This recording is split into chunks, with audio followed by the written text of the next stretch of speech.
happy New Year to you if you are out there watching us live. If you're watching us later, well, happy New Year as well.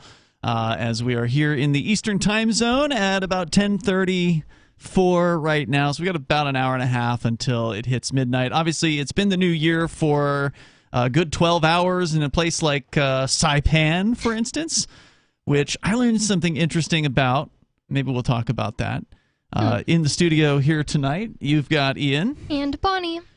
And phones are open. The phone numbers are on the screen. Should you wish to join us here, maybe you want to tell us about your New Year's resolution, if you want to share that publicly, and tell us about how your last year was. Was 2021 better or worse for you than 2020? These are all things that we can talk about here tonight. 2020 was worse and better for me. And we have special guest co-host Coconut. Co-host. Is the co-host with the most. He's here with us tonight. He won't be speaking much, but he is there, and he's looking cute on the cams there. We're, of course, live on Odyssey over at watch.freetalklive.com. In fact, that reminds me, I need to pull the Odyssey channel up because we still haven't really gotten in the habit of monitoring Odyssey. Even though it's our primary streaming location, we still don't really monitor it live as far as the chat during the broadcast show. So it's definitely It'll something. be a little easier during this show, though. Yeah, it's definitely something I want to monitor during this show. Are you having trouble hearing? I sound weird. Okay. Do you need me to turn you up? I don't know if it's my. I don't think it is my headphones. I think maybe need to be adjusted because Chris sat here. Yeah, no problem. I don't sound weird to you. I sound really quiet to me. All right, I'm turning you up a little bit there. Check, check, check. Okay, there you go. Okay, sorry. Does that sound better? It sounds kind of weird. It might be the headphones. The headphones always sound different in the when we do these shows because the one you listen to normally during the show, you're listening to like after processing. It goes so the audio goes through processing. So I can turn you up a bit, and that might help. It's too loud. No, I just think my voice is just really hard to listen to. Well, I don't agree with you. But we're here, and so thank you for tuning in with us. And it looks like we got about 14 folks over there on Odyssey. Of course, we're on our other platforms, or we may or may not because they can easily ban us, obviously.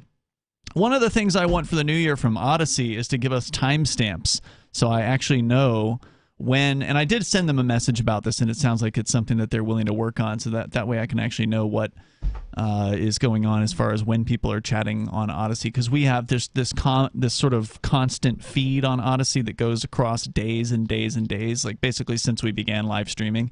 That's why you can only vote once on the live stream video. Like you can either give us a fire or a splat. We are at 74 fires and 8 splats, so thank you to everybody who has voted that we are fire. I definitely appreciate that. I think their splats are pretty funny.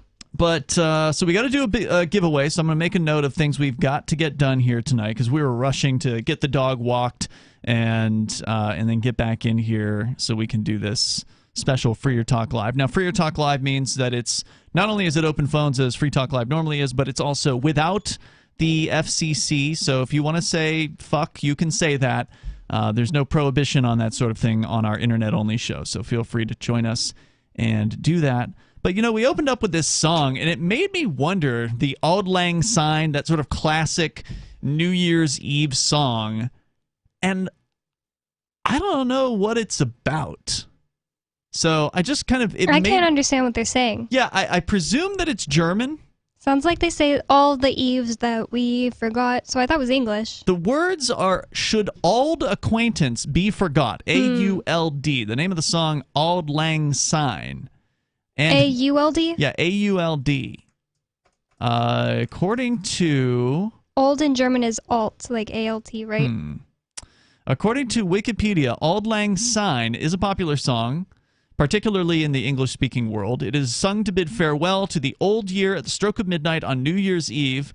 By extension, it's also heard at funerals, graduations, and as a farewell or ending to other occasions. For instance, many branches of the scouting movement to close jamborees, or use it to close jamborees and other functions. The text is a Scots language poem, so it's Scottish, written by Robert Burns in 1788, but based on an older Scottish folk song. In 1799, it was set to a traditional tune, which has since become standard. Auld Lang Syne is listed in the Rolled Song Index. Poems like Scott's title may be translated into standard English as old long since, or less literally, long, long ago, days gone by, or old times. Consequently, for Auld Lang Syne, as it appears in the first line of the chorus, might loosely be translated as for the sake of old times. So it's sort of like a, I don't know, nostalgic kind of song. Like and a bidding of farewell. Yeah, looking back at the past. But it's one of those songs that you hear everywhere, and you've heard so many times in your life, but have you ever actually looked into, what it means? Anyway, I didn't want to dig too deeply into that particular song. It was just, like I said, we needed to pick something to open the show up with, and so here we are. And again, the number, if you want to join us, 603-283-6160. It's on your screen there. And maybe you want to talk about your New Year's resolutions. You said, Bonnie, that your 2021 was better and worse than 2020? Is that what you said? Yes, part of it, the part where you were in jail, and the part where the FBI raided my house was worse than any other. That was definitely the low point, for sure. Yes. And then a lot of it was just really hindered. Like, it could have been a lot better because the government decided that they can control what you do just because you're being accused of a crime. Right. But you're referring to the Crypto 6 situation and the ridiculous bail restrictions that we're under. Yes. Well, you're not, but you live with me, so you're effectively under them. Yes, but it's better than you being in jail. Yeah, that's definitely true. 2020, 2021, both generally shitty years, in my opinion. I mean, 2020 was a great year because I met you, and that definitely changed. 2020 was awful up until that point, and then I mean, it had its ups, right? Like, as far as activism was concerned, there was a lot of cool activism that went on that had to happen, like the nightcaps that we brought back, where we threw parties in Central Square, which is where you and I met, by the way, in October of last year. But we were throwing parties 36 weeks in a row in 2020 to oppose the stay-at-home. Now, remember, in New Hampshire, it wasn't a lockdown. That term was never used by the governor. I mean, for all my critiques of Sununu, at least with his quote-unquote stay-at-home order, there were some pretty big loopholes that were written into it. And I'm not saying that we were, taking advantage of a loophole per se, but ultimately that was something they never really enforced. There was never anyone who was ticketed for not staying at home during the so-called stay-at-home, what they call 2.0 or something like that. And even the people who got ticketed for mask mandates got paid back. No. Was it mask mandate? I don't think anyone was ticketed for mask mandate in Keene. No, I'm not saying in Keene, but didn't people in New Hampshire get their money back for fines during COVID? You're thinking about the business owners who were fined for various different violations of the governor's orders. There were about $10,000 in fines that were issued, and then, yes, you are correct. They were refunded, I believe, this year. So whatever was issued in 2020 was refunded in 2021, and New Hampshire was the only state of all 50 states to do that. Didn't happen anywhere else. And Sununu was against that, by the way. Sununu was against the refunding to those business owners. Wow. And yeah, he wants to take credit for being the most freedom-oriented state. Yeah, he wants people to believe that, he's all about freedom, but the reality is he's all about the law enforcement. He's all about the police. And like I said, all of the things that he was taking credit for only happened in spite of him. It's really weird. Yes. Yeah, you were saying that on our show tonight. In case listeners had not heard that conversation, we were referencing there was an article written by Sununu and the founder of the Free State Project, and I linked to that over on our social media over at social.freetalklive.com. So you can hop over there and you can get connected. One thing you might want to make for a New Year's resolution, I'm not talking to you, Bonnie, but our listeners, our viewers out there tonight, if you are not yet on a decentralized social media, you need to seriously consider that for 2022.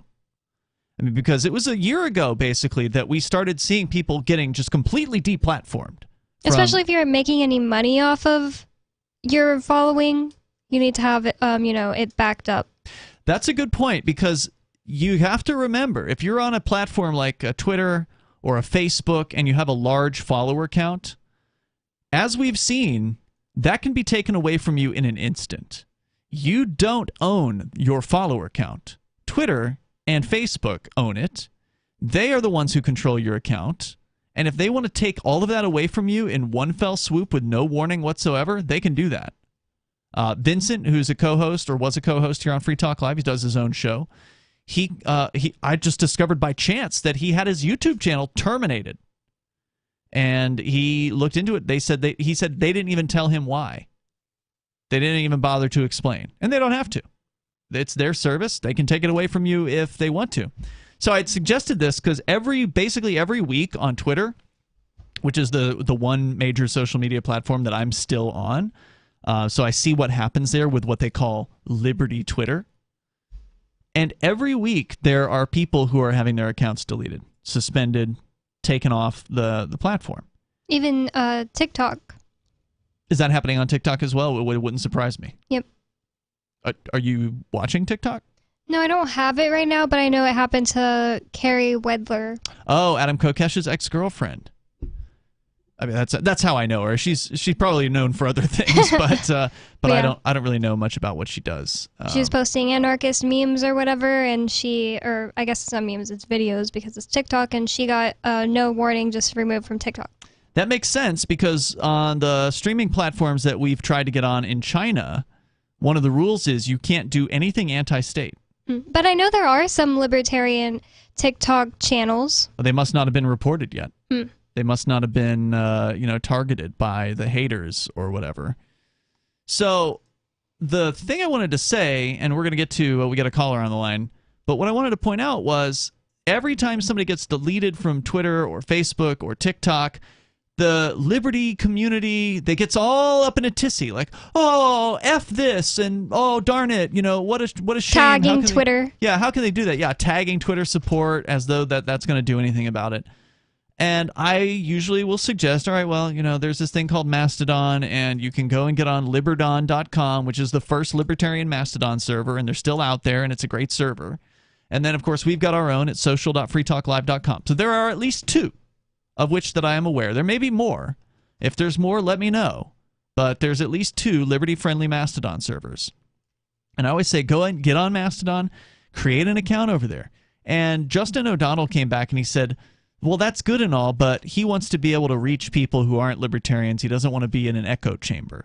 I'm like, all right, I get that. That's a legitimate concern. That's a legitimate objection because, yeah, obviously social.freetalklive.com and liberdon.com, these are open platforms in that anyone can join, but clearly mostly libertarians are the ones that join.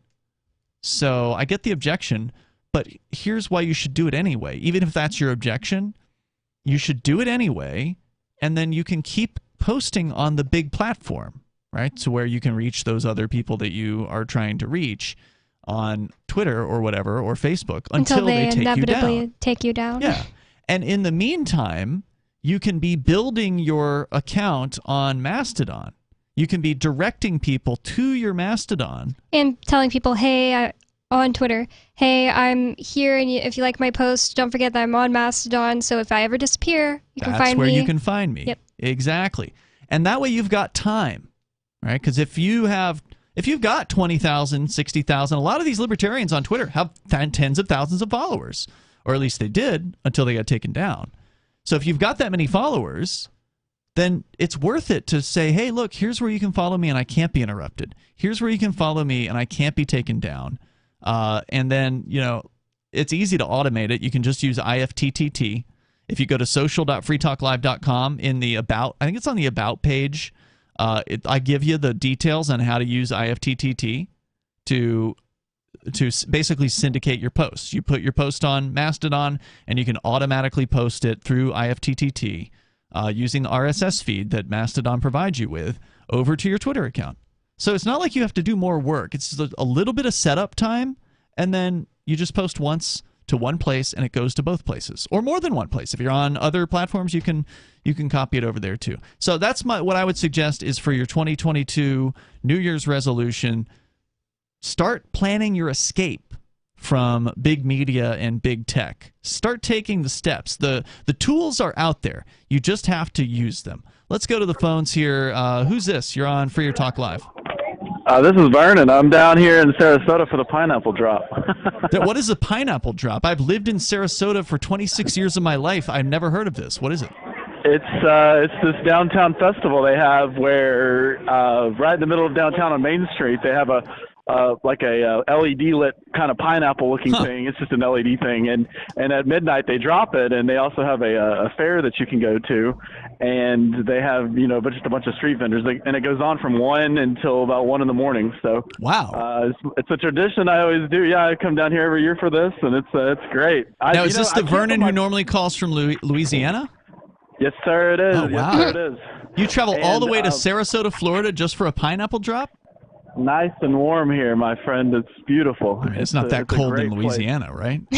Well, not right now, but it will be next week. So okay. I'm, but I can't put my finger on Sarasota itself. It seems like it's this rich, snobby part, and then as soon as you go up Tamiami a little bit, you turn into the ghetto. And I just cannot put my finger on it. And so since you're a former resident here, maybe you can tell me your own perception of the city, and is there really that drastic of an income change from going downtown to where it's artsy fartsy and every restaurant's so nice and everyone's dressed up and everything to really almost surrounding downtown. It's just a different world. It's just middle class, maybe low income, and yeah. I didn't know what your thoughts were on that.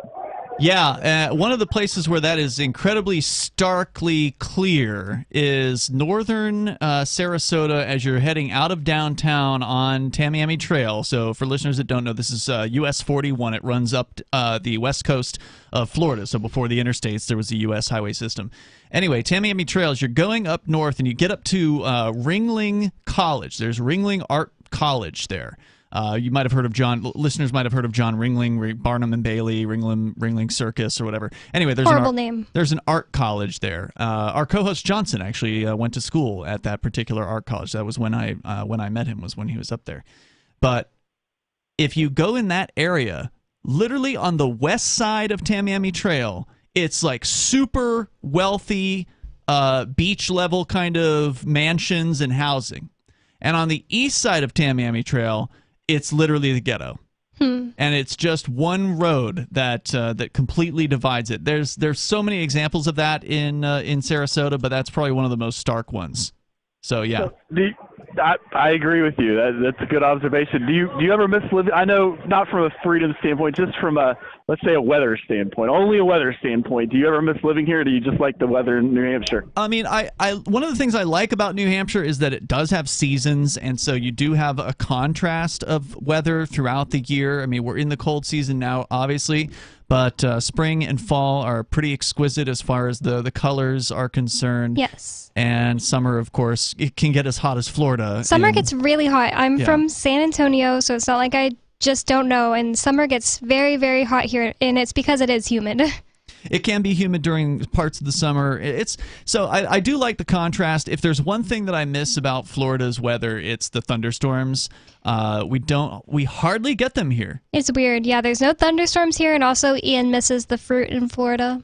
Well, I mean, the fruit tends to be a little bit better down there. The food in New England isn't really particularly noteworthy, but we lucked out and we got a really great Jamaican place in Keene and a really great pho noodle place. So it's surprisingly, Keene is surprisingly has a surprising number of ethnic available options. There's an great Indian place that takes crypto here. There's good restaurants in Keene. Yeah, the pho noodle place takes crypto too, which is pretty awesome. But, I don't miss Florida. I don't look back and think about it very often at all, except when there's a thunder. The only time I think about Florida is whenever there actually is a thunderstorm here, and I think, it'd be nice if that happened more often. But then again, I also don't miss getting my house struck by lightning. So that happened to you? That did happen once when I was a kid growing up in Florida. Yeah, I used to have a CB radio antenna on my parents' house, and it got struck by lightning and exploded into little bits of fiberglass that went over onto our neighbor's roof. It was pretty crazy. So not giving a specific address, maybe you could just say a general part of town, like north, south. What could you tell us what part of town you grew up in, just in general? I grew up in Sarasota over by the interstate at like Bee Ridge and Cattleman. Okay. Awesome. Yeah. Well, Happy New Year. Thanks for entertaining me while I walk around this festival, and I wish you all the best next year. Thanks, Vernon. Hope you have fun. Thanks for calling in while you're at the party. Oh, hey, tell me, what's it like on the ground? Are there like mask people around, or is everybody pretty cool? He's already gone. Oh. Oh, well. I was just curious about that because... Yeah, we should ask before he said bye. You hear that Florida is supposedly pretty cool about that, but then again, when you actually talk to people living down there, there's still a fair number of people that are putting masks on. Well, from what I've heard from Mark, Sarasota isn't that bad. And also I have a friend from high school that's from Italy. She went back to Italy, and then she moved to Sarasota, Florida. And from her pictures that I've seen, it doesn't look like when people go out that they're wearing masks. Too crazy? Okay, that's good. So you can join us here. Maybe you want to tell us. I should have asked him if he had any New Year's resolutions as well. That's always a good question to ask as we are doing this particular episode of the show. I'm just checking here on our chats, which, by the way, we are monitoring the various chat rooms that are out there. Nothing fresh over on Odyssey, despite nearly 20 people watching. And let's see, got Glenn Boyer watching us on Facebook. Thanks for watching, Glenn. Eagle Die Flesh Curse is on DLive. So grateful that you guys are joining us for our New Year's Eve episode. Now, last year at this time, we were doing something completely different. Last year at this time, we had not been raided by the FBI. Everything was as normal here in Keene, which meant we were throwing a party. And we had a really cool thing that we did. And in fact, I can pull up the I'll pull up the graphic because it's pretty cool. And I loved that graphic. I'm pretty proud of it. So yeah, we did a thing called Quarantine. How would you describe it, Bonnie? It was very fun. We got to do karaoke, which is my favorite thing. So I got to sing one of my favorite songs, and it's a very New Year's Eve song. I should have suggested it for the beginning of the show, Disco Heaven by Lady Gaga. And I got to hear Ian sing. We did karaoke for the first time. Yes. There. Yeah. Ian did Live, or is it Born Free or Live Free? Born Free by Andy Williams, which I heard for the first time on the TV show Dexter. That was a good song. It was good for your voice. And then we had fun dancing all night. I drank just like 2 gin and tonics. And I felt like the lady who served alcohol was a little incredulous of my age, but she served me. I'm 25. But... So it was basically like the things that were being prohibited, essentially, in New Hampshire at the time. You couldn't, under the governor's orders, you couldn't gather with more than 100 people. You couldn't do karaoke, and you couldn't do dancing in like the licensed clubs that have these things regularly weren't having them. Because they were worried that the liquor commission or whoever would come in there and take their license away from them. And that was back when where I'm from in San Antonio, a lot of places were still closed down or either having these stupid social distancing measures where you couldn't stand at the bar or stand in a place in the bar. You'd have to sit at a table, and cops were walking around. So it was really extremely awful. Like, even if a bar was open, it wasn't fun to go to at all. A lot of bars just closed because nobody wanted to go, and there wasn't dancing or anything or karaoke. So that was a really fun time for me because I got to fly up here from San Antonio and actually go to a fun party. It was a really good time. Oh my God, the lights. Yeah, do you want to talk about the lights? Yes. What was the company called? I don't know if they had a name for their company, but it was Space Disco. Oh, yeah, basically. Space Disco. That's what it was called. Yeah. So Derek J. and Steven Zeiler from AnyPay and their partner, James. Who was the light guru. He was the techno guru who was obviously very into lighting. Someone who really loves what he does. Yes, he did such an amazing job. There were a million disco balls and lasers, and it was just really pretty and fun to take pictures in. It was incredible. And you know what? I wonder if Derek J. has ever actually published those videos. Because remember, he took video of, I think, almost everyone doing karaoke and took video during the actual party. It would be cool to actually get those videos posted. I feel like we did see some. Even though it's a year later. I maybe if you want to ask him, you can. I'm curious to see what happened with that stuff. Because it was an epic party, as you might be able to tell from the flyer, that this professional rave flyer that I've got up on the screen here. So it was amazing, and I'm somebody who has never really thrown a party like that before. I've always been around the rave scene. My girlfriends prior to you, Bonnie, were ravers, and so I've been to. I don't like those outfits. You don't like or do like? No, I don't like raving outfits. I'd rather dress up nice to go dancing. Fancy? Yes. So, well, ravers have different types of outfits. There's the slutty ravers, and then there's like the old school ravers, and they don't tend to like each other, and they have totally different, modes of dress. That's funny. I've never heard that. Well, you've never been in the rave scene. Nope. And so I've been to a fair amount of these things over the years. I definitely have an appreciation for them. And the sad part about raving is it's full of a bunch of leftists. For the most part, the ravers tend to be like Bernie socialists. I had a friend in high school that was really into raving, and I remember her saying something in high school like, raves are the new hippie movement, and like, we're just going to change the world and all this stuff. Now, of course, she's an extreme leftist that lives in Austin. And they haven't changed the world, obviously. Yeah. In fact, what ended up happening was, lockdowns came out, mask mandates came out, and the ravers locked themselves away. And the ravers, did not do what they should have done, what they historically did do. Because back in the day, in the 1990s, raving was an underground scene. It was something that if you went to them, you were going to something that was secret. You were going to something that, it wasn't happening at a club.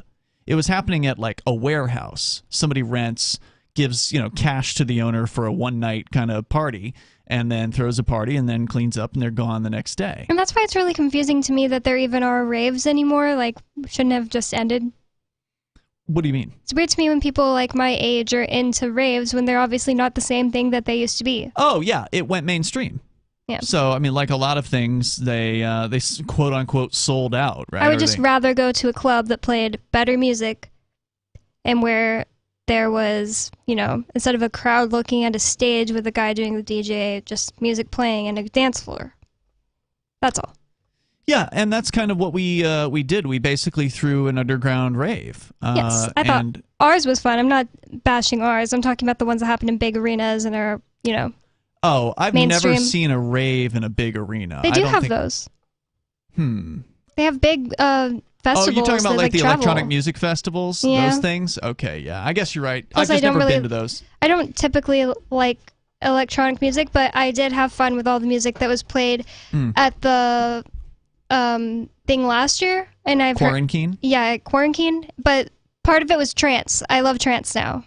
Yeah. Part of it was trance, and then Derek J, and then Renee's was just really different because it was hyper. You mean DJ Bratty? Yes. Hers was just very different because it was what's it called? Happy hardcore. Happy hardcore. Yeah. So that was really fun. Just extremely uplifting. You were exhausted though at that point. Yes, because we only slept for like 5 hours, and at that time I was still a morning person.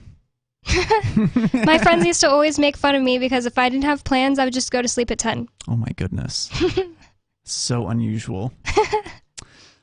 So just the whole thing with raves, they became mainstream, right? Yes. So at some point, I don't know how it happened because I wasn't around raves back in that day. I didn't start going to raves until probably the mid-aughts when I met Julia back then. She was really into it. But back in the day, they were all underground. So I don't know what the process was from them going underground to coming out from the underground into, the mainstream society. That I don't know the exact history there. If you want to weigh in, you're welcome to at 603-283-6160. Rob L. is in our chat room in YouTube. He says, my New Year's resolution this New Year's, I will no longer wear a bacon costume and tease the dancing bear. I guess everybody's got to start somewhere, Rob. So congratulations. I hope you Maybe can that's some kind of a advertising job he does where he stands outside of a bacon restaurant and I don't know. advertises for them. Could be. I doubt he's going to call in and tell us about it, though. It's just a silly thing to say. So we brought back the underground rave, which I thought was pretty cool because, for a long time I've attended these things, and it was finally my chance because I saw these things happening online. There was like a movie theater or like a theater that shows movies sometimes, but also does plays and live performances of music here in downtown Keene called the Colonial Theater, and they had this thing that they were doing, a stay-at-home dance party. Awful. And when I saw that was like in the fall, I think, of 2020. And when I saw that, I thought, okay, we've got to do something about this. We have got to take Nightcap to the next level. We've got to throw an actual party. Because Nightcap's fun. Nightcap is basically a party in the park. It's basically come on out, bring a drink with you, bring your smoke, whatever, and smoke and drink in the park. Do it openly in front of the police as they're driving by, and just have a good time every week. And we did that for 36 weeks in a row last year, but it gets cold eventually here in New Hampshire, and eventually people just don't want to stand in the park for an hour because it's so fucking cold, and they're just not willing to do it, and I don't blame them for it, right? So Nightcap came to a close, and I thought, we got to throw a party. And everything is one of those things where, you just decide you want to do a thing and you put the effort into it, and the universe just provides everything that needs to happen. Yeah, at first I wasn't sure if I'd be able to come, and I was thinking today how the universe literally just put everything together perfectly for me to be able to come. I almost didn't have a babysitter for Coconut because my sister bailed at the last second after I paid her. But my grandma and my cousin watched him, and they loved him. Anyways, just lots of things like that happened just for me to be able to attend. So yeah, I was so glad that you were able to. You made a special trip up here. Yes. That weekend, because you hadn't moved to New Hampshire yet at that point. I think, had you decided to move to New Hampshire at that point? It's hard to even remember because it was before the raid. Yeah. Before the raid and after the raid, that's how life is divided now. By the way, I am pulling up our list of patrons over at patreon.com. We have now 71 people, so thank you to everybody who is supporting us over at amps.freetalklive.com. You can join our Patreon there for as little as $5 per month. And I am downloading the list of members as a CSV file. And that way, when we do our giveaway of the Bitbox, which is something we have to do tonight because we promised that we were going to do that, we'll do like a random number generator, and we will choose, I think random.org does that. Mind if I step away for a second and get us sake and grape juice? Are you going to try to encourage me to drink on New Year's Eve after we haven't been drinking for months? Yeah, so we can just have a small drink that just has like a shot in it. You just made me think of it because of Nightcap. All right. Yay! Little pusher. So I guess I'll just, tell you a little bit more about the rave and what made it pretty special. And Coconut is going to stay with me here. So we did this rave. We called it Quarantine. I'm going to put the graphic back up on the screen because it's pretty awesome. And the idea was we couldn't do karaoke, in the clubs. We couldn't do dancing in the clubs. So those were the two things we were going to fucking do. And we were going to invite way more than 100 people to this event. And we ended up with over 70 folks that attended this, which was an awesome turnout. The venue was fantastic. As I was mentioning, everything just came together, right? So we put the feelers out there. We put the announcement out there that we're going to do this. And the DJs, we found, 3 DJs to spin various different types of tunes, which was awesome. All, electronic music for the most part, and some sort of house music. It was Steven Zeiler did, or AKA DJ Capital Interest. Oh no, Coconut is abandoning me. Coconut, don't go, Coconut. So DJ Capital Interest, Tech House, Disco, Funk Dance. DJ Brady played some Happy Hardcore, and DJ XNR did Trance. So we had some great DJs, but we started out the night with karaoke. And you know what? We could have done all karaoke, which I think, in hindsight might have actually been a better party because everybody loves karaoke. Well, I mean, maybe not everybody loves it, but at least with karaoke, people can sing the songs that they love. And in the case of, electronic music, it's a little bit more of a niche. And so not everybody there at the party really liked electronic music. And to them, I'm sorry, too bad. There was no other party you could go to, so you were stuck at our party, and I appreciate everybody that came out in that case. It was definitely a lot of fun, and the police didn't bother us. And the interesting thing about it, as far as it's more civil disobedience standpoint, is it was right on 101 here in New Hampshire. It was right on one of the main thoroughfares in southern New Hampshire. And it was actually in a business that had been closed because of the various different COVID nonsense that was going on, all the governor's orders and stuff that were keeping people at home in 2020. One of the businesses that closed because of that was owned by the lady that owns Fucking Great here in downtown Keene, which, by the way, has sadly changed its name recently, and that's a whole other story. But to me, it's always going to be Fucking Great. It is fucking great. It is. The lady that owns that place is an incredible entrepreneur, and she owns a bunch of businesses in Keene and the surrounding towns like Marlborough and Dublin. And so one of the places that she owns is this little cafe called Audrey's Cafe. And sadly, she had to close it in early 2020 because it was a breakfast and lunch cafe. They didn't serve dinner at Audrey's Cafe. Breakfast and lunch only. And if you remember last year on Free Talk Live, when we were talking about the various different shutdowns and that sort of shit that was going on, the number one business type that was affected by the lockdowns, by the various different restrictions on COVID, the number one business type was breakfast and lunch cafes. They were the ones that went out of business more often than any other business out there. And so the owner of the Audrey's Cafe, which was a successful business, it wasn't like it was unsuccessful. It had been around for decades. She had to close her doors. It sounds like, sorry, I have breaking news. It sounds like the cops are at the Mighty Moose Mart. Shit, why is that? I don't know, trying to find out. So sorry, I was distracted. Well, we know that the owner of the Mighty Moose Mart got into a car accident today with a police officer. Does that have something to do with it? I don't know. Sorry, it's not show worthy, but I'm just trying to figure out what's happening. Well, I mean, it's not uncommon for the police to be lurking around that area, pulling people over, and so it could just simply be a pullover. They're gone. But yeah. All right. Just was a little distracted because I saw that. Yeah.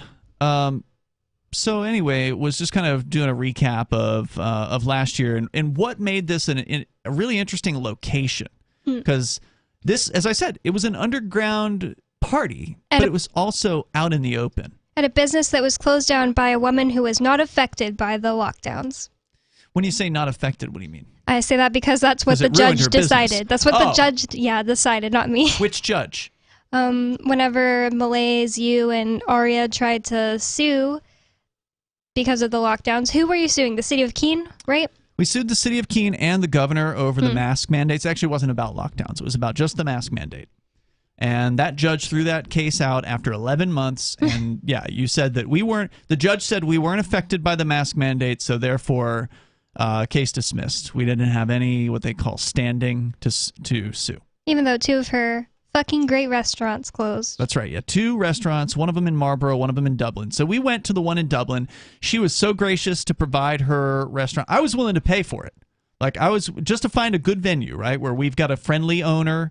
Because if you're going to throw a rave, you've got to have somebody who's cool, right? Like, you don't want to rent a place and try to sneak around and, lie to the owner. Oh, yeah, we're just going to hang out with some friends. No, yeah, because that's, messed up anyway and against the non-aggression principle. Yeah, or it's certainly against fraud, right? Like, it's fraudulent. And so this lady's fucking amazing. And she is disobedient. She has, for the entire time in her other restaurant, Fucking Great, the little fun noodle place here in Keene, she has never mandated that her staff wear masks. She has never told her customers that they have to wear masks. Oh, and guess what? There hasn't been some kind of a, giant case of people dying after eating at Fucking Great or the Funky Noodle. I mean, there's some bitchy liberals that, complain on Yelp, but that's about it. But I've never seen them complain that they got sick from eating there. That's true. So Malaise, the owner of Fucking Great, she stepped up. She provided this amazing venue, and it's right on Route 101. And it is a restaurant, so it might sound a little... It was. It was a restaurant, so it might sound like, that's not the best place to rave, but it's a huge floor where they cleared out all the tables. Right. Just a concrete floor. It was just dancing. like, a dance floor. Yep. And it was really pretty. There's like a cute little setting that it's in, especially in the daytime. I liked the outdoors. There's like, you can see a little section of the brook. Yeah, you nearby. can see the forest area of the side of 101. Yeah. And that's the thing. It's right on 101. So we literally, you talked about the disco balls and the lights. Well, as we were setting this up, we realized there is no way, because there's no blinds on the windows or anything like that. There's no way that we're going to not be noticed by whoever's driving by, because the disco balls and lasers. Yeah, you've got lasers, you've got lights, you've got disco balls. These disco balls are spinning constantly, so the lights are going everywhere, and that includes out the windows. To the other side of the road. Right. You can see it reflecting. You can see the lights on the trees on the other side of the road. So people that are driving by are literally having lights flashing in their cars. And when we were going there to set this up, there were definitely police that were doing, I don't know, speed traps or whatever it was in the vicinity. So it's not like there were no cops around and that they didn't know something was going on. So, like, we didn't put it out on Front Street where we were. It was an invite-only event, right? Mm-hmm. So we didn't want just members of the public showing up to this thing. It was only for freedom-loving activists, you know, invited from all over New Hampshire to come to this. Some folks came from as far away as the seacoast, actually, to come to this party. Or actually Pennsylvania. Yeah, that's right. We did have some people coming from a long ways away. So, and that's because there was nowhere else to fucking go. Anywhere. And that's what they said. They said there isn't any other parties going on. We came up here for the party. Yep, and it was a good one. So yeah, we went on, and it went until it was over. I mean, it went until 3 in the. I think we left at 3 in the morning or something like that, 2:33 in the morning, and it was fucking fantastic. So I want to say thanks to everybody that was a part of that, and thanks to everybody that's come up here to New Hampshire. You know, some people said, well, what are we going to do this year? And I can't do shit because I'm on bail restrictions. I can't leave the house after 11 o'clock. Can't really party up until 11 o'clock and then go home. Yeah, I basically am out of that scene at the moment. But you know what? I don't want to do another quarantine because I don't see how you can top it. It's one of those things where, you know, you want to go out on top. And that was such an amazing event. It was so fun. It was so unique. It was so right for the time. It was perfect for the time because there was nothing like that happening. It was an actually authentic rave. Yes, it was. Although it was the best thing you could. It was the closest you could get to a rave without actually having ravers. I guess most raves don't have karaoke. Yeah, and that's, like I said, I think karaoke. If I were to do another party, if we were to do a second quarantine, I think we would cut the rave out and only do karaoke. Just do all karaoke, which is actually what we were going to do. I think it was, 2 weeks after the raid happened in March of this year. We literally had like a big speaker. We had all the things we would need to do a karaoke party. And I was going to be the MC. That's right. Yeah. You were like going to train to do karaoke jockeying and that sort of thing. And that didn't happen because we got fucking raided. And it basically threw off all the plans. After that, everybody's like, we're not doing this. So it really took the wind out of those sails, sadly, which is too bad. But that is still something that could be done in the future. It doesn't require me. You know, if somebody wants to do it, I don't own Quarantine or anything like that. Anybody can throw one of these parties. But I guess karaoke's not illegal anymore. They're doing it at like the Veterans Hall or something. Yeah, I saw that. So it almost tempted me to want to go to the VFW. Could have been fun. And it was a costume party, so I would have worn my Lady Gaga lingerie outfit. Lady Bonbon? Just kidding. I wouldn't have worn that. But ooh, this is a strong drink. You're trying to get me drunk, girl. I think it's just it's grapefruit juice, orange juice, and sake. And the sake is pretty strong already, and then grapefruit juice is kind of pungent. Okay. It's only filled up to about the ice We'll with be sake. All right. We'll get through it. Well, how many months has it been since? I don't even remember the last time I had a drink. The last time I drank was in October with my parents. Yeah. And the last time you did was before that. Yeah, like August or something like that, maybe. Well, I don't even know. I think I had a drink. I think we got drinks from where you work, the Mighty Moose Mart. I think your bosses sent home some drinks for us to try. I think that was the last time I had a drink, whenever the fuck that was. So. Well, one thing I'm realizing while we're reminiscing about last year's New Year's, for all the haters who say that New Hampshire is really, really cold, it is not really cold today this year. Last year, I'm remembering this because last year, around Malais's building, there was snow, and I kept calling it Estonia up here. Oh, yeah, yeah. I was just saying it's like some kind of Narnia winter wonderland up here. And this year, the same day, the next year, there's no snow. Nothing. And it's actually, I'm not going to say it's warm. It's like 40 degrees outside. 40s, yeah, today. But I went outside with just my dress and my fishnets earlier to take Coconut's pee, and I wasn't dead. Yeah, it's not been so bad. It's been a lot warmer and milder of a winter so far. We'll see. I mean, things can change in a snap here in New Hampshire. You never know what tomorrow's going to hold. But, yeah, I mean, things aren't as bad here as a lot of people think as far as the weather is concerned. And there's just nothing like the Liberty community here. Like I said, people came from all across southern New Hampshire to come to that party. And you know, I didn't want to just spend this whole show reminiscing about quarantine, but I don't feel like we really talked in as much detail about it on the show last year, and so I really wanted to just kind of hold it out there as something that was particularly outstanding that we did. And so I guess it tied into the conversation we were having about what was good and what was bad about 2021. And one of the things that was great was quarantine. 2021, after the raid happened, the nightcaps came back. So while I was in jail, you guys brought nightcap back. Yep, and it was still kind of cold outside at that time at the beginning. Mid-March, right? So yeah, it was like March. We did it just... Which is about when we started it last year. So you guys basically restarted nightcap when we started it last year. This year, it went through, what would you say, Thanksgiving? Yeah, November. Mm-hmm. A little bit before Thanksgiving. And so it's not happening at the moment, but that's, again, just because it's cold. I suspect it's going to come back in 2022. Wait, no, we're bringing it back, but we're bringing it back at the bar. It's not going to be a real nightcap. Right, yeah. I mean, it'll be a technical nightcap. It's going to be a winter nightcap, and also we're going to be breaking ordinance by not wearing masks. Ooh, good point. Yeah, so do you want to talk about that? I don't know if we should say the name of the bar. I don't know how public they are with it.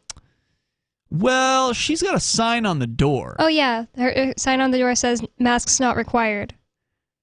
Yeah. And I mean, it's going to be a public event so people can find out on the calendar. It is on the calendar, isn't it? Mm-hmm. So, Dory O'Meara, she is the owner. Well, it used to be O'Meara. It's now Dory Madston, I think, or Maston. Anyway, longtime business owner here in New Hampshire, in Keene. She's a realtor. She's a business owner, an entrepreneur. And she owns the bar in downtown Keene called The Poorhouse. It's right on Central Square. It's actually right across the square from Fucking Great. I love the name because it's The Poorhouse spelled P-O-U-R. And she's owned that for several years now. It used to be a bar actually prior to that called Vendetta. And the Liberty activists used to meet there. It was like V for Vendetta, like that kind of Vendetta. It had the mask in their logo and everything. Wow, I didn't know it had the mask in the logo. Yeah, it was cool. So Dory owns that building. She took that over at one point, and she's been running that bar there. And during the first mask mandate, she was more obedient to it. And this time around, she's fucking fed up with it, and she doesn't want anything to do with it. She didn't support it last year, but I think she was afraid of what they might do to her, and what customers would do. But it turns out the customers don't want to deal with that shit either. And she says her kind of customers are the kind of customers that don't want to put a mask on. And she doesn't want to force her customers to put a mask on. So she and several other businesses in downtown Keene, New Hampshire, in fact, 70% of the businesses in downtown Keene, New Hampshire are against this mask mandate. And some of them are being open about it this time. So it's not just Fucking Great, who was the only business that was really like publicly against the mask mandate last time. Now it's at least a handful are public against it, and even more are quietly against it. Well, even last year, the Mighty Moose Mart was not enforcing it. Yeah. They wouldn't tell anybody they couldn't be there. That's true, but the difference last year was Mighty Moose Mart was still masking as far as staff members were concerned. Yeah, it was before I worked there. Yeah. Wait. Didn't you start while they still had that in place? Because the mask mandate ended statewide in June. It's so hard to remember things. Yeah. But now you're not doing that. No, and I'm not going to. And are the owners putting on masks? Nope, and they're not going to. And the stupid shield is gone too. Yes, and we're not going to put it back even if they say we have to. So that's the kind of That's the kind of business disobedience that I really wanted to see happen at the Mighty Moose Mart, and I'm glad to see it's finally happening. People are fucking fed up with this bullshit, and they're not going to go through with it, even though there's, City of Keene mandates that are going to supposedly punish people for this, which we know the police aren't interested in doing that. So which, by the way, I just want to say, for the record, the police were not at the Moose Mart. Just don't want people to be afraid to go to the Moose Mart. Oh, okay, good. They were. It was a picture that made it look like it, but it was actually a neighboring building. Was it Arya's house? No, on the other side. Oh, okay. So let's see, what else? So we're talking about the things that were good and bad in 2021. Obviously, the raid was a low point. The activism after the raid was fantastic, though. I mean, there's really nothing better to get the activism community kicked into gear than somebody's house getting raided. And so Chris Wade and his partner Bob came out, of course, and recorded video of that happening. If they hadn't done that, there'd be no footage of it because the feds stole our security cameras this time. The last time they didn't steal security cameras. This time they did. So thanks to Chris and Bob for coming out and doing that. That was awesome. And then, of course, Dave Ridley launched his Bitcoin Gandhi campaign. Where we should officially state that Dave Ridley was the activist of the year. Yeah, I think so. I'm going to go ahead and give Dave Ridley activist of the decade, activist of the last 15 years. I mean, that guy's a nonstop go-getter. We need to make him a plaque. You could do that. So yeah, kudos to Dave. He's amazing. The Bitcoin Gandhi thing, if you missed that, go and just search for Bitcoin Gandhi. I think he had his own website. He didn't just dress up as Bitcoin Gandhi. It was bitcoingandhi.net, but he didn't just dress up as Bitcoin Gandhi. He dressed up as Bitcoin Gandhi and walked, I think, for 26 days. That's right. From Keene, New Hampshire, the site of the raid of the Mighty Moose Mart, right, to the courthouse in Concord, the federal courthouse in Concord, and delivered them a written list of grievances, which is technically illegal, but they denied that it was illegal, even though he got arrested for it a decade ago. Yeah. And I pointed out to the guy that he handed it to, I said, we don't expect you to know your own laws, and he just looked at me really menacingly. Yeah, that was a pretty epic video. And I think Dave's got all those posted on his Rumble channel or his Odyssey or something like that. He has an Odyssey. Yeah. Dave Ridley. Is it called Ridley Report, I imagine? Probably Ridley Report, or you could search Dave Ridley. So yeah, check him out. That's definitely some amazing activism. And of course, Kurt and some of the other guys that came out to the Mighty Moose Mart to just talk shit to the federal government gang and the local cops as they were stealing the various different things like the safe and the Bitcoin vending machines and all of Arya's electronics. Yeah, Joa from Breaking the Flaw was here on our street talking to shit to them. And then they all went to the Keene Police Department and were, telling them what they thought about them. And, of course, another highlight of the year was you moving here, Bonnie, and I went down to Texas to pick you up in January. The end of January. Yep. It was actually right before the inauguration of Joe Biden, so we, were in the process of moving while all that shit was going down. Yeah, I was afraid there was going to be some kind of reverse Republican riots or something while we were driving up here. It turned out that it was only January 6th, which was almost nothing. Nothing. Well, that happened before. Right. That happened before, before I moved. Yeah. So then it took like 56 hours or something, I think, to drive you up here. We did it nonstop, basically. You and I, we stopped a few times just to catch some Z's at some rest stops, but otherwise it was just you, me, and Coconut as we drove up here, and it was a lot of fun. And Coconut hated that. So that was a good time. Let's see, other reflections on 2021. One of the shitty things about 2021 is the bail conditions. I'm not allowed to talk to Mark Edge. You didn't get to go to Pork Fest? Yeah, that was a real bummer, which was, of course, the #1 Pork Fest ever. And, of course, that meant that you didn't get to go because you decided to stay here with me. So rather be with you. Yeah, it was nice. But it would have been fun to go to that. Maybe next year I'll get to go, although I'm still under some pretty severe restrictions, so we'll see about that. So far, the only thing they've loosened up on is my ability to talk to Arya. So I wasn't initially allowed to speak to her. Now I am for show purposes. And I'm no longer on quote-unquote house arrest or home confinement, as they call it. I'm now on curfew, which means I have to be back inside the house by 11 o'clock at night. We have a question on Odyssey. Oh, great. They say, unrelated question, how did you get into talk radio?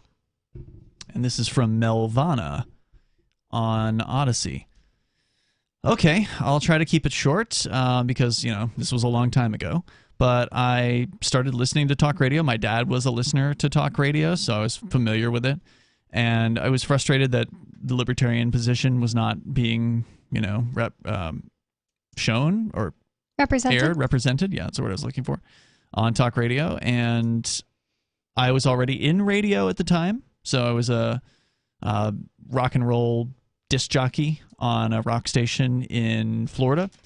And at some point, just the universe decided that that station was going to change into a talk radio station. And so it did.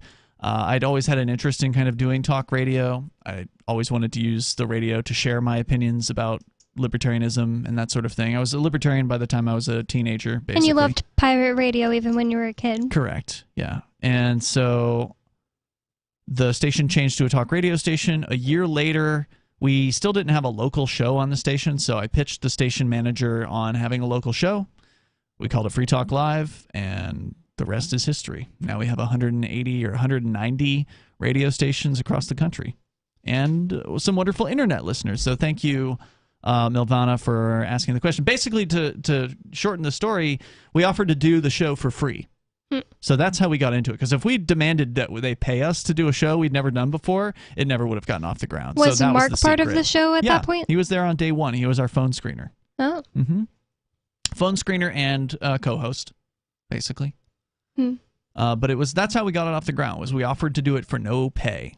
And eventually they ended up giving us like waiter pay for it. Like $3 an hour? Basically, yeah. Well, like it was the $20 a week or something like that. I think it was even less than $3. Yeah, I was going to say it was so long ago because you're old. Yeah, it was probably like $1 an hour or something like that. Just kidding. So that's how we did it. And then the show got syndicated later. It didn't take that long to get syndicated because I wanted to get, at the time, there was a show called The Harry Brown Show, and Harry Brown was the Libertarian presidential candidate. He had a radio show? Yeah, he did. In 1996 and 2000, he was the presidential candidate. He had his own radio show for several years, if I recall correctly. And Harry's show was on the Genesis Communications Network. And so I called up Genesis Communications on the premise that I wanted to get. This was actually 2 stations later. So we started on one station at Clear Channel. We moved to a station where we were buying airtime on an AM station, and then we moved to a different station, which had actually a Main Street studio. So where Vernon was calling from tonight, the studio for the third station we were on was right there on Main Street, which was pretty cool. So it had like a window. People could watch us, which was neat. But I wanted to get Harry Brown's show on that station because I had the influence with the station to be able to do that. I wouldn't call myself the program director, but, I could make that happen. And so I contacted GCN and I said, we want to get Harry Brown show on the air. And, of course, they wanted to help us do that. And I said, hey, are you guys looking for any shows? And they said, yeah, send us a demo. So I sent them a demo of Free Talk Live, and they said, okay, yeah, we'll put you on the air. Nice. So that's how it happened. Yay. Yeah. So the number here is 603-283-6160 if you want to join us. Jen User is in our Twitch chat room. That person says, that curfew by 11, like the whole thing, is absolutely ridiculous. Fuck the government, he says. Yeah, are you more likely to Bitcoin scam someone if you're out of your house after 11 p.m.? Doesn't really seem to keep the public safe. Yeah, no, they just don't want me going out to a party. Basically, is what it is. It's punishment before you've been found guilty of anything. Yep, that's true. I mean, if they drop all the charges tomorrow, which they're not going to do, but if they, sometime this year in 2022, if they drop all the charges, I don't get any of that time back. I don't get any of the freedom to, I used to go and spend crypto at all the local businesses in downtown. I'm prohibited from spending crypto. I'm prohibited from buying crypto. I'm prohibited from doing anything with crypto, which is frustrating because it's one of my missions as the Shire Free Church which is the mission of the church, is to foster peace, and getting crypto into people's hands does that.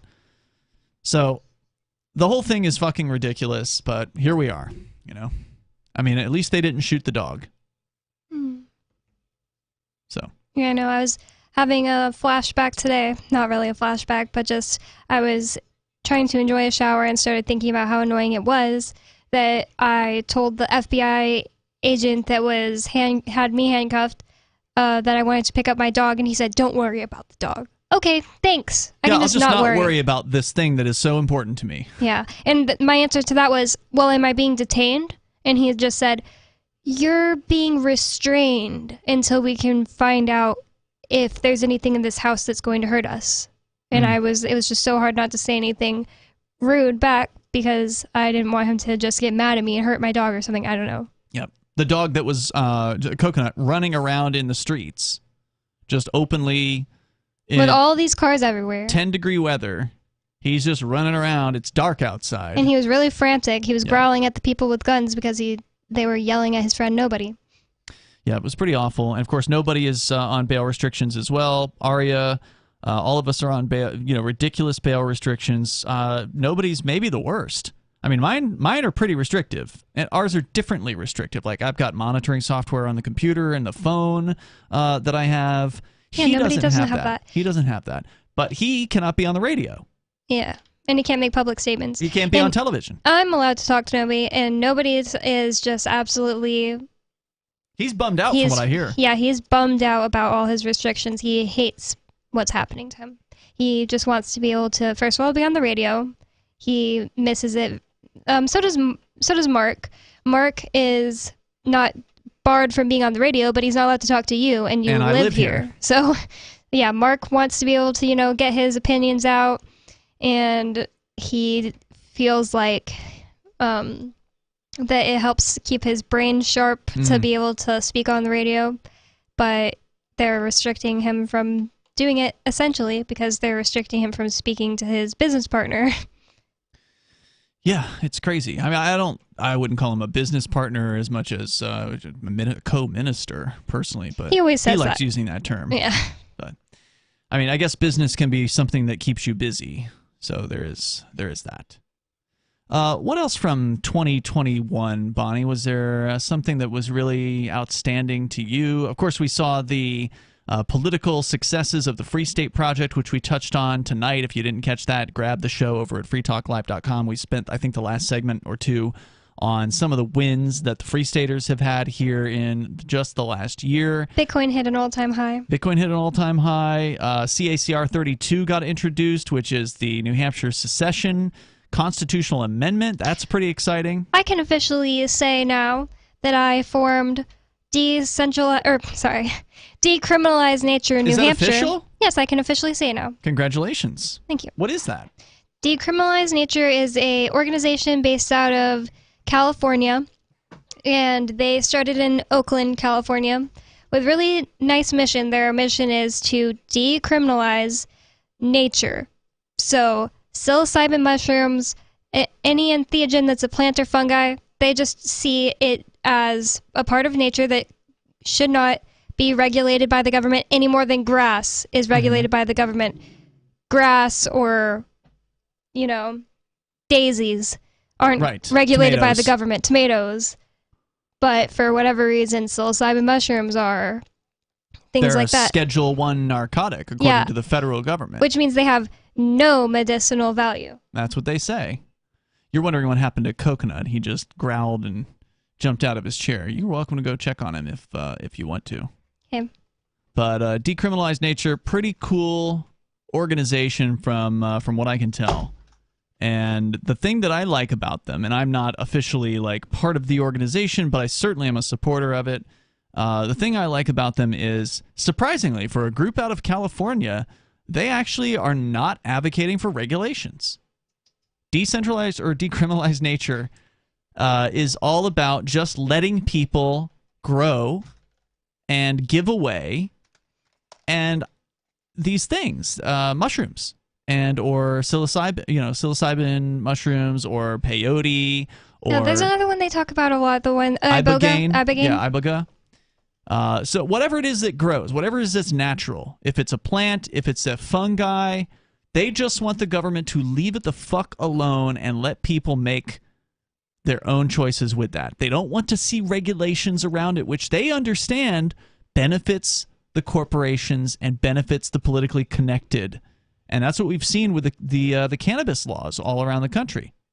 You can look at any state where cannabis has been made legal, and in every single one of them, there's an exclusive group of people who have political, strength and political connections that get these licenses. And they want to keep other people out. They want the licenses to be limited. They want there to be only so many players. They want to set the rules. And, of course, they use safety as their reason for all their regulations and their rules. And there's taxes. And Decriminalized Nature is against all of those things. They don't want to tax these things, which is something that really was refreshing about them. Yes. So I really liked their organization and what they were doing, which they were getting a lot of cities to pass ordinances where they would make going after plants and fungi and entheogens the lowest law enforcement priority in those cities. So this is happening in Washington, California, Michigan, Colorado, movements that were spearheaded by Decriminalized Nature. So I looked into it to see if New Hampshire had a chapter. I almost just assumed they probably would because, people here would be open to things like that. And there was nothing when I searched it, so I reached out to them. They told me to get a team together. I have Nikki from Free Talk Live, nobody from Free Talk Live, and another one of our friends. I don't know if she would want me to say her name. And we have already, started meeting up and planning our attacks. You guys are definitely like the hottest Decriminalized Nature chapter, probably, of all the states. Glenn Boyer. Yes, nobody's really hot. The hotties and the hippie. Glenn Boyer is in our Facebook watching us on that stream. He says, does she like, and he says, what's her name again? Her name's Bonnie. Does Bonnie like Ian's hair and beard style? Yes, I did Ian's hair. Of course you like it. You did it. But but today Ian was going to shave his beard and stuff. Trim his beard, and I like when he shaves the parts on his cheeks, but we just got really busy. Yeah. So this is overgrown beard style. It's true. I look a little scraggly. Recently, I've been wanting to cut his yellow off because I just miss his dark hair. Brown hair. Every time I see an old picture of Ian recently with his really dark hair, I'm just like, oh, I miss his hair. I wanted to go back to normal. Okay, well, we can do that. Now that the year's over, we can start it fresh. And now I'm going to be able to use bleach to write the word Bitcoin in the back of his hair. No, you're not. All right. I figured if I said it with enough confidence, you would just agree. No, I don't think I'm into the whole words and hair thing. I can use a little razor and just carve it as like a fade. No, I'll pass. But if you want to join us here, we're going to run out of time. I think we're going to end this thing pretty much right at midnight. We'll do a countdown and we'll call it a night. Definitely appreciate you guys being out there, and there's couple more things that we got to do. We got to do the Bitbox giveaway. This is the second Bitbox that we have given away. And these are open source hardware wallets. Now, it's really only for people that are into Bitcoin and Ethereum and Litecoin. If you've got a bunch of other cryptos, or you just don't like those three, then you probably wouldn't want a Bitbox. Yeah, Bitbox isn't going to be right for you. But if you've got, some savings in those three, then or one of those three, you're definitely going to want this thing. It's a pretty cool little device. And we're giving it away to anybody or to anyone who is in our Patreon. We're going to pick one out of 71 different people. And the way to do that in the easiest manner is to go to a random number generator. And so I guess what I could do is maybe show this. That way you know that we're actually doing it. I don't know how easy this is going to be, how this will look, because I don't have that much cable. I guess I can rotate this here. Hang on a second. We will see if we can pull this off. It might look like shit. Oh, you know what? The easiest way to do it... Why am I going to do this with a camera? I can just show you on the computer. You can screen share. Where did Coconut go? He growled at the front door, but there didn't seem to be anyone there, and then he was in the kitchen eating. Oh, okay. I guess you get the camera then. So there's a handy little website called random.org, and so I'm going to go there now, and it is a random number generator. And so what you do at random.org, and I'm going to pull up the picture-in-picture. So you should be able to see this on the screen. I'm going to blow it up so you can see it better. The 200%. And You tell it which numbers you need it to go from. So we're going to go from 2 to 72 because it's in a database. So I've got... Why not from 1? Because the first line in the database is the header. Oh, okay. Right? So from 2 to 72 is our 71 people who are signed up for the AMPS program over at amps.freetalklive.com. Those are all people that have moved to Patreon? That's right, yeah. Nice. Well, not all of them have moved. There's a handful of them that are brand new, that have never been ever amped the show before. They're brand new. So thanks to everybody for making the move over from the old system, or if you're brand new to AMPS, thanks for supporting what we do here on Free Talk Live. We really appreciate it. It's important to us because if you guys didn't support us, we're doing fine as far as finance is concerned. Thank goodness. Like, everything's okay. We've got the lawyers paid for, and that's okay. But it's nice to have people supporting us because it means you actually care about what we do. And if you didn't care about what we did, then why would we care? Before I was on the show, and before I met Ian, I was an amplifier because I just felt like I'm not an activist or anything. I'm just living my life in San Antonio, but I can be doing something for liberty by helping them do it. Yeah. And that is an easy thing to do, and we are reaching new people on the radio. We've got 190 radio stations. I think it's like 193 or something, and they air us throughout the week at various different times, and that means there's people constantly hearing the ideas of freedom who some of them have never heard them before, and that means something. And I wish there were other shows doing what we do, but there's not. There's dozens of other libertarian podcasts, and there's some really good ones, but those aren't the same as a radio show. And they don't reach the same audience. They don't reach the same people. We do that. So thank you to everybody that is a Free Talk Live amplifier or a member of the AMPS program at amps.freetalklive.com. We do have a call coming in. We're going to get to that caller here in just a moment. But I do want to pick this winner. So I've got the random number generator on the screen. You just type in the minimum number and the maximum number, and then you hit generate, and it does a little spin, and number 62 on the list, and according to the list, that is Alex Flores. So congratulations, Alex Flores.